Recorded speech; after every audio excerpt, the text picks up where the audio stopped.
আসসালামু আলাইকুম, দেখাচ্ছি মাইক্রোসফট এক্সেলে কলামগুলোকে কিভাবে অটো ফিট করতে হয়। প্রথমে আমাদের শীটের উপরে রাইটে ক্লিক করতে হবে। দেন হচ্ছে আমাদেরকে এখানে ভিউ কোড এখানে ক্লিক করতে হবে।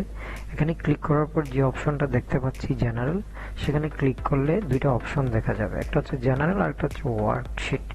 ওয়ার্কশিটে ক্লিক করার পর এই যে কার্সর যেখানে আউটগোয়িং করতেছে সেই জায়গায় লিখতে হবে হচ্ছে এই যে cells dot editor column dot autofit.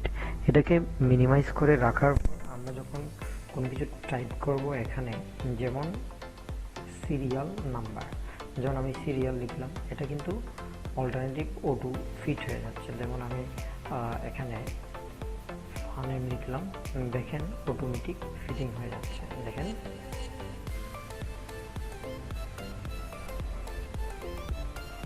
Automatic fitting হয়ে যাচ্ছে, এটাকে বলা হয় অটো ফিট।